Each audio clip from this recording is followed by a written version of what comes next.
भक्तों, 29 जनवरी को पड़ रही यह मौनी अमावस्या बहुत ही विशेष अमावस्या है, क्योंकि इस समय प्रयागराज में महाकुंभ लगा हुआ है। और जब भी अमावस्या कुंभ महासंगम के दौरान पड़ती है, तो उसका महत्व 100 गुना बढ़ जाता है।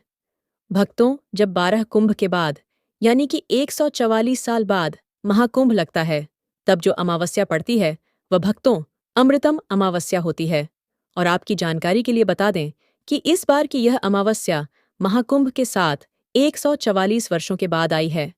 और इस दिन पर अगर आपने हमारे बताए अनुसार सही समय और शुभ मुहूर्त देखकर इस चमत्कारी पौधे की जड़ गले में धारण कर लेते हैं, जिसकी जानकारी आपको आगे हम विस्तार से देने जा रहे हैं, तो यकीन मानिए आपके जीवन में धारण करने के कुछ दिनों बाद ही धन की वर्षा होने लगेगी। फिर आपके जीवन में आपको उन्नति करने से कोई नहीं रोक पाएगा। आपकी हर मनोकामना होगी, पूरी खुशियां से भर जाएगा। आपका घर आपका भाग्य होगा। सातवें, आसमान पर इतना बैंक बैलेंस बढ़ जाएगा कि 7 पीढ़ी तक बैठकर खाएंगे। इस चमत्कारी पौधे की जड़ के चमत्कारों के बारे में महाकुंभ में आए दुर्लभ साधु संतों ने बताया है, और वे खुद इस जड़ को धारण किए हुए हैं। भक्तों, 144 साल बाद दुर्लभ संयोग में आई इस मौनी अमावस्या पर अगर आप चूक जाते हैं, तो फिर दोबारा आपको 144 वर्षों का इंतजार करना पड़ेगा। तो इसलिए भक्तों, आपसे हमारी विनती, गुजारिश, सलाह सब है कि यह वीडियो अगर आप छोड़ देते हैं तो माफ करना, आप बहुत बड़ा अवसर गंवा देंगे। हमारा काम है सलाह देने का, हम तो केवल सलाह ही दे सकते हैं। आगे आपकी मर्जी। वो ऊपर वाला सबको किसी न किसी रूप में अवसर देता है। धनवान बनने का क्या पता, ये आपके लिए भी सुनहरा मौका हो। भक्तों, शास्त्रों ने बताया है कि इस पौधे की जड़ में जो है ब्रह्मा विष्णु महेश तीनों देवों का वास होता है। पूरा का पूरा ब्राह्मण इस खास पौधे की जड़ में समाया माना जाता है। तो इसलिए कह रहे हैं भक्तों, इस खास पौधे की जड़ को अगर आप इस दुर्लभ मौनी अमावस्या के दिन लाकर पहन लेते हैं, तो इसी से आपका बेड़ा पार हो जाएगा। तीनों देव ब्रह्मा विष्णु महेश का आशीर्वाद आपको मिल जाएगा। फिर आपको धनवान बनने से स्वयं विधाता भी नहीं रोक पाएंगे, और आप हमें जिंदगी भर याद करोगे कि हाँ, वास्तव में गुरुजी ने कोई उपाय बताया था। देखो भक्तों, आपके जीवन से जुड़ी चाहे कैसी भी समस्या हो, चाहे वह रुपयों पैसों की दिक्कत हो, घर परिवार से संबंधित हो, नौकरी व्यापार से संबंधित हो, फिर चाहे वो हो स्वास्थ्य से संबंधित, सारी की सारी समस्याएं देखते ही देखते समाप्त होते ही चली जाएंगी। कैसे इसको धारण करना है, कहाँ से लाना है, कैसे इसको आसानी से प्राप्त करें, सही पौधे की पहचान कैसे करें, और एक विशेष बात, इसको घर लाते समय किन बातों का ध्यान रखें। लेकिन सबसे पहले आप वीडियो को लाइक करके कमेंट में लिख दीजिए कि हे लक्ष्मी माता, आपका हमारे आंगन में स्वागत है। इससे स्वयं माता लक्ष्मी जी का आशीर्वाद आपको मिल जाएगा। भक्तों, ये पौधा इतना चमत्कारी है कि स्वयं भोलेनाथ ने इस पौधे की प्रशंसा करी है। पुराने जमाने के बुजुर्ग लोग इसकी महिमा से बढ़िया तरीके से परिचित होते हैं, इसलिए जहां कहीं भी उन्हें यह चमत्कारी पौधा दिखता है, वह इसे प्रणाम अवश्य करते हैं। मौनी अमावस्या पर अगर आप इस पौधे की जड़ को धारण करते हैं, तो स्वयं आपके पितरों का आशीर्वाद आपको मिल जाएगा। भक्तों, आपने अपने आसपास अपामार्ग का पौधा, जिसे चिड़चिटा भी कहते हैं, जरूर देखा होगा। आपने बहुत फायदेमंद माना जाता है। सौभाग्यशाली हैं वे लोग जो इसकी महिमा को जानते हैं। खुद हमारे शास्त्र इसकी महिमा का वर्णन करते हैं। आप कमेंट करके बताइए कि आपके एरिया में इसे किस नाम से जाना जाता है और क्या क्या उपयोग आपके तरफ इसका किया जाता है। लेकिन आज मैं लक्ष्मी प्राप्ति के लिए इसका उपाय आपको बताऊंगा, क्योंकि इसकी जड़ में माँ गंगा का और इसके पतियों तनों फलों में पाया जाता है ब्रह्मा विष्णु महेश का वास। भक्तों, विष्णु भगवान जहाँ प्रसन्न होते हैं, वहाँ माता लक्ष्मी स्वतः आ जाती हैं, और माता लक्ष्मी जी आती हैं तो जीवन से सभी परेशानियां रोग दुख का नाश हो जाता है। आपके जीवन में आपको उन्नति करने से कोई नहीं रोक पाएगा। आपकी हर मनोकामना होगी, पूरी खुशियां से भर जाएगा। आपका घर जीवन आपका खिलखिला उठेगा। कुल मिलाकर धन से संबंधित तो कोई परेशानी होने ही नहीं वाली आपको। भक्तों, आप इस वीडियो को अंत तक जरूर देखिए, क्योंकि हम आपको हर चीज बारीकी से बताएंगे। प्रिय भक्तों, चिड़चिटा के पौधे की बात करें तो इसे अपामार्ग भी कहा जाता है। इस पौधे के माध्यम से पेट की लटकती चर्बी, सड़े हुए दांत, गठिया, अस्थमा, बवासीर, मोटापा, गंजापन, किडनी, इन सभी जैसी 20 से अधिक रोगों का नाश हो जाता है। इसीलिए आप समझ सकते हैं कि यह वरदान के समान है। आपके एरिया में देखते होंगे, बूढ़े बुजुर्ग जो हैं वह बताते होंगे कि इसका इस्तेमाल कैसे किया जाता है। इस पौधे से दातुन किया जाता है। खास रिवाज है। पौधे के बारे में आपको बताएंगे, इसके तने के बारे में बताएंगे, पत्तियों के बारे में बताएंगे, बीज के बारे में बताएंगे, फूल और जड़ के बारे में बताएंगे। हर एक इसका जो पार्ट है वह बहुत ही महत्वपूर्ण है। इसीलिए इस पौधे के बारे में जानना बहुत जरूरी है। थोड़ा सा अगर आप इसे जानते होंगे तो पहचान लीजिए। वीडियो में जो दिख रहा है वह यही पौधा है। आमतौर पर आपके आसपास इसे देखा जाता होगा। इसे चिड़चिटा कहा जाता है, कहीं कहीं पर आंधी झाड़ा भी कहा जाता है। अपामार्ग की ऊंचाई जो होती है लगभग 60 से 120 सेंटीमीटर होती है। आमतौर पर यह लाल और सफ़ेद दो प्रकार के अपामार्ग होते हैं।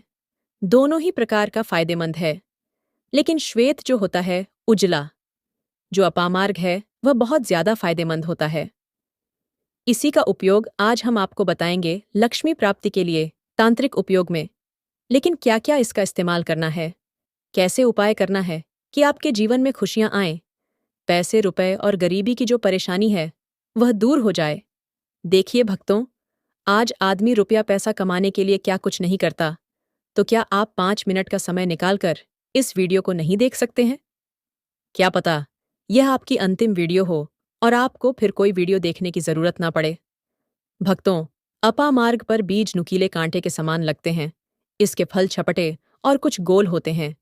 दोनों प्रकार के अपामार्ग के गुणों में समानता होती है। फिर भी सफेद अपामार्ग, जैसा कि हमने बताया, वह श्रेष्ठ होता है। ये बहुत ही फायदेमंद होता है। इस पर फूल लगते हैं, फल शीतकाल में लगते हैं और गर्मी में पक करके सूख जाते हैं। इनमें से चावल के दानों के बराबर ही बीज निकलते हैं। इसका पौधा वर्षा आरथू में पैदा होकर के गर्मी में सूख जाता है। अब यह बहुत ही आसानी से आपको मिल जाएगा, क्योंकि सर्दियां आ चुकी हैं। अपामार्ग तीखा, कड़वा तथा प्रकृति में गर्म होता है। यह पाचन शक्तिवर्धक, दस्त लाने वाला, रुचिकर, दर्द निवारक, विष, कृमि, पत्थरी का नाश करने वाला, खून को साफ करने वाला, बुखार को दूर करने वाला, श्वास रोग हो तो उसका नाश करने वाला, भूख को नियंत्रित करने वाला होता है। इसीलिए कहा जाता है कि इस पर सभी देवी देवताओं का वास माना जाता है, और सबसे जो मुख्य देवता हैं, हमारे ब्रह्मा, विष्णु, महेश, इनका वास माना जाता है।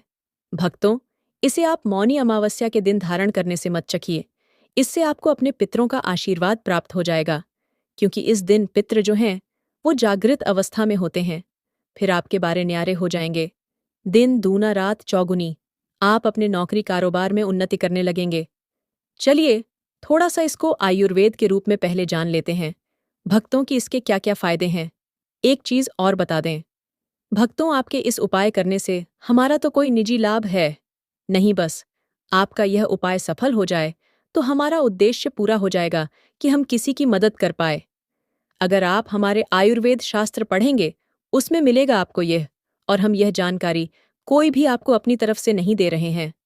भक्तों, ये शास्त्रों में वर्णित जानकारी दे रहे हैं भक्तों। अब बात करते हैं कि आपके जीवन में अगर परेशानियां हैं, धन की दिक्कत है, तो वह कैसे दूर होगी।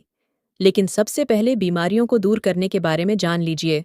और हम सत्य कहते हैं कि इसमें से कोई उपयोग आपके आसपास के लोग भी जानते होंगे, आपके एरिया में भी किया जाता होगा।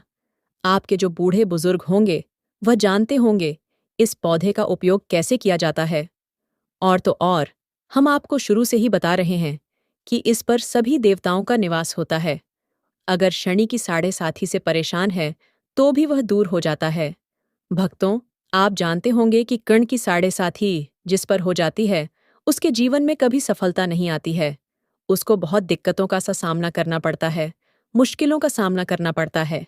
तो यह शनि की साढ़े साथी को भी मिटा देता है, क्योंकि इस पर ब्रह्मा, विष्णु, महेश का वास पाया जाता है। इसीलिए यह बहुत ही शक्तिशाली पौधा है। कहा जाता है कि समुद्र मंथन के बाद जब देवता और दानवों में युद्ध चल रहा था, उस समय पर जो अमृत की कुछ बूंदें धरती पर गिरी, वो बूंदें इसी पौधे पर गिरी। इसीलिए यह अमृत के समान फायदेमंद है। अब बात करते हैं हम आपके लिए कि इसका कौन सा वह तांत्रिक प्रयोग है जो मौनी अमावस्या के दिन आपके के जीवन को बदल करके रख देगा। तो क्या करना है? आपको अपामार्ग लाना है। सबसे पहले तो अपामार्ग को जड़ से पूरा उखाड़ लेना है। ध्यान रखिए, क्या करना है? अपामार्ग को जड़ से पूरा उखाड़ना है, इसके बाद इसको सुखा देना है। जी हाँ दोस्तों, इसको सुखा देना है। सूख जाने के बाद क्या करना है? आपको इसको जला लेना है। जला करके इसकी जो राख बनेगी, उसे लाल कपड़े में बांधना है। क्या क्या सुखाना है? आप ध्यान रखिएगा। इसके जो फल लगा हुआ हो, वो फल भी उसी में हो, पत्तियां हो, जड़ हो, पूरी पूरी की पूरी जड़ होनी चाहिए। जड़ को थोड़ा सा हरा काट लीजिएगा।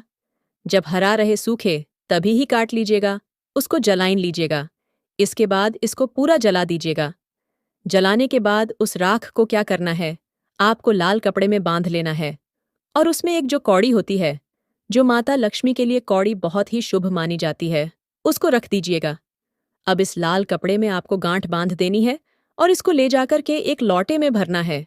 अगर तांबे का छोटा लौटा है तो अच्छी बात है, नहीं तो मिट्टी के लौटे में आप इसको भर दीजिएगा और उसको लाल कपड़े से ढक दीजिएगा। लाल कपड़े से ही बांध केगा। इस बात का विशेष रूप से ध्यान रखिएगा। देवी माँ के सामने रख करके, माता लक्ष्मी के सामने रख करके, भगवान विष्णु के सामने रख करके आपको ओम नमो भगवते वासुदेवाय, ओम नमो भगवते वासुदेवाय इस मंत्र का 121 बार जाप करना है। ओम नमो भगवते वासुदेवाय बोलिएगा। लक्ष्मी माता को प्रणाम कीजिएगा। मन से, आत्मा से प्रणाम कीजिएगा। सभी देवी देवताओं को, जिस भी देवी देवता को आप प्रणाम करना चाहते हैं, उनको कीजिएगा। और कमेंट में उस देवी देवता का विशेष कृपा पाना चाहते हैं तो नाम लिख दीजिए। और उस देवी देवता को याद करने के बाद आपको क्या करना है? मन से आपको क्षमा मांगनी है कि हे प्रभु, हे ईश्वर, मुझसे जीवन में जो भी गलतियां हुई हो, जो भी मुझसे भूल हुई हो, जाने अनजाने में उसको क्षमा करें और मेरे जीवन को बदल दें। मेरे जीवन से परेशानियों को दूर कर दें। मेरी आर्थिक समस्याओं को दूर कर दें। मेरे जीवन में जो भी कठिनाइयां हैं या जो आपकी इच्छा है, वो बोल दे। माता रानी से वो बोल दे। भगवान विष्णु से आपके जीवन की परेशानियां दूर होने लगेंगी। खास बात यह है कि जिस पर भगवान विष्णु प्रसन्न होते हैं, उसका दोनों लोक सुधर जाता है, यानी कि लोक और परलोक दोनों सुधर जाता है। यहाँ तो आपको माता लक्ष्मी की कृपा मिलती है, इसलिए यहाँ का जीवन सुधरता है, लेकिन परलोक में बैकुंठ धाम मिलता है आपको भगवान विष्णु की कृपा होने की वजह से। तो इसीलिए बहुत ही पावरफुल ये उपयोग है। इसका उपयोग करके आप लाभ प्राप्त कर सकते हैं। बस इस बात का ध्यान रखिएगा कि आप इसको बृहस्पतिवार के दिन करेंगे तो ज्यादा लाभकारी होता है। भगवान विष्णु का दिन है, माता लक्ष्मी प्रसन्न होंगी और जीवन से कठिनाइयां और परेशानियां दूर कर देंगी। अलग मंत्रों के साथ भी इसको अभिमंत्रित किया जाता है दोस्तों, लेकिन भगवान विष्णु का मंत्र बहुत ही पावरफुल मंत्र है। और आप कोशिश कीजिए कि उस दिन पीला वस्त्र धारण कीजिए।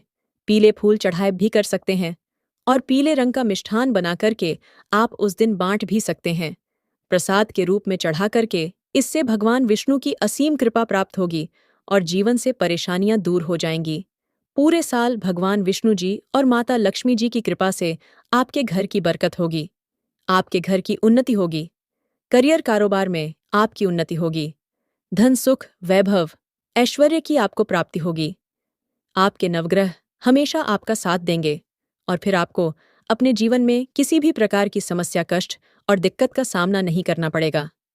अगर किसी व्यक्ति को बार बार व्यापार में नुकसान हो रहा हो, तो अपामार्ग की जड़ को गंगा जल से पवित्र कर अपने व्यापार स्थल पर लटकाने से शत्रुओं की बुरी दृष्टि से सुरक्षा होती है और व्यापार में उन्नति होती है। जो लोग विशेष रूप से नौक में तरक्की चाहते हैं, उन्हें अपामार्ग की लकड़ी से बने छोटे यंत्र को अपने कार्यस्थल पर रखना चाहिए। यह उपाय व्यक्ति की प्रतिष्ठा बढ़ाने और उसे अपने वरिष्ठ अधिकारियों का सहयोग प्राप्त करने में मदद करता है। अपामार्ग के पौधे का एक और गुप्त प्रयोग यह है कि इसके बीजों को पीसकर हल्दी के साथ मिलाकर मां लक्ष्मी को अर्पित किया जाए। ऐसा करने से देवी लक्ष्मी प्रसन्न होती हैं और व्यक्ति के जीवन में धन और समृद्धि का आगमन होता है। यदि कोई व्यक्ति कर्ज से बहुत परेशान हो, तो शनिवार की रात अपामार्ग की जड़ को सरसों के तेल में डुबोकर काले कपड़े में बांधकर तकिए के नीचे रखकर सोना चाहिए। अगले दिन इसे बहते जल में प्रवाहित करने से कर्ज से शीघ्र छुटकारा मिलता है। अपामार्ग के पौधे से जुड़े कई ऐसे रहस्य हैं जो साधारण व्यक्तियों के लिए अज्ञात हो सकते हैं, लेकिन यह उपाय सही विधि से करने पर निश्चित ही चमत्कारी परिणाम देते हैं। अपामार्ग के पौधे के उपयोग से केवल धन की प्राप्ति ही नहीं होती, बल्कि यह सुख, शांति और समृद्धि को भी बनाए रखता है। आर्थिक संकट से जूझ रहे व्यक्ति के लिए अपामार्ग का पौधा एक वरदान के समान है और इसका नियमित उपयोग जीवन में सकारात्मक बदलाव लाने में सहायक हो सकता है। इस प्रकार अपामार्ग के पौधे का हर हिस्सा धन प्राप्ति और सुख समृद्धि के उपायों में किसी न किसी रूप में उपयोगी है। तो उम्मीद है कि आपको यह वीडियो बहुत अच्छी लगी होगी। ऐसी ही नई वीडियो हम इस चैनल ज्ञानवर्धक सच्चा ज्ञान के माध्यम से लेकर के आते रहते हैं। तो ऐसी नई वीडियो के लिए चैनल को सब्सक्राइब कर लीजिए, बेल नोटिफिकेशन को ऑन कर लीजिए ताकि नई वीडियो जब भी लाएं नोटिफिकेशन आपको सबसे पहले मिले। उम्मीद है वीडियो पसंद आई है तो लाइक ज़रूर कीजिए, शेयर ज़रूर कीजिए और कमेंट में जय माता लक्ष्मी लिखना बिल्कुल ना भूलें।